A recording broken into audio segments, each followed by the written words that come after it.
Hello from Moapa Valley, Nevada. We are here today to explore the history that goes back literally thousands of years in this place with the Native Americans that inhabited this area. We're going to take a look at a little museum called the Lost City Museum and see what the Lost City is, as well as see what's around the area here. The Moapa Valley today is composed of multiple small towns, including Overton, Logandale, Glensdale, and Moapa, and also is near the entrance to the Valley of Fire, as well as the northern shore of Lake Mead. This area has had residents since about 350 BC, when the ancestral Puebloan people first came to the valley, some of Nevada's first permanent residents. When farming became more common around 500 AD, the basket weavers were the native group living in the area. Around 1000 AD, the southern Paiutes also lived in this area, living peacefully alongside the Puebloans. However, around 1150 AD, there was a drought that forced the natives to abandon the valley, most heading north, where many natives still live on a reservation still today. Fast forward to 1860, and the first Mormon pioneers began to settle in the area. In fact, the residents of Moapa Valley are still heavily Mormon in faith today, evidenced by multiple Latter-day Saint churches in the area. In 1924, the rediscovery and excavation of the prehistoric native community here was dubbed the Lost City by the media, since it was a native dwelling that had been lost to time. And today, where the Lost City was is now covered by the lake that was created upon completion of the Hoover Dam, leaving more questions than answers about this ancient civilization, answers that now lie beneath the waters of Lake Mead. Today, about 7,000 people call Moapa Valley their home, the majority being Euro-American, not Native American anymore, although there are around 270 Paiute members that live in the nearby Moapa River Indian Reservation to the northwest. The town has adequate commercial development given the size of the community, with a Lynn's grocery store, a Family Dollar, multiple hardware stores, restaurants, hotels, gas stations, and more. There are a few parks with sports facilities, a skate park, a public pool, and playgrounds.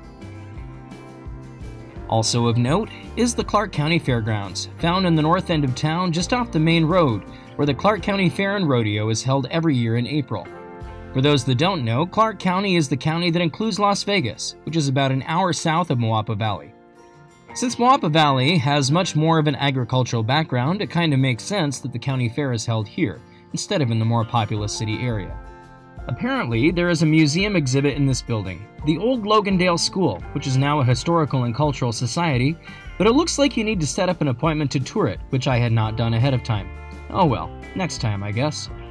On the south end of town is the Lost City Museum, which has a very affordable $6 admission, and is actually built on the site of an ancient Puebloan dwelling. Inside, you can see exhibits of artifacts from the natives that inhabited this area, including many examples of pottery. The Puebloan people were very skilled potters, and many had intricate designs painted or imprinted onto them. There are also exhibits on weaponry, including bows and arrows, as well as knives and other handheld tools created from stone and wood. There is a large exhibit on how archaeology in the area is conducted, and a recreation of a native dwelling. There are also exhibits on native jewelry created from local resources, as well as examples of the rocks these resources would have come from.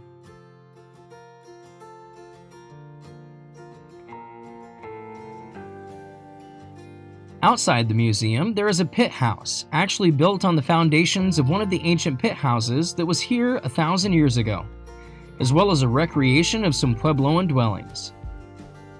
While small, the museum is absolutely worth a look, as it is a unique glimpse into what life was like here long before the area was inhabited by Euro-American settlers. As I walked through the museum, I kept trying to imagine the people that stood in this very area, holding and using this exact piece of pottery as they made dinner well over 1,000 years ago. It's a humbling fact to see just how small a part of history each of our lives are, especially given that these people were literally a part of what would become a lost city. A city that they called home for generations, a city that is no more. But upon those ancient foundations, this town was born.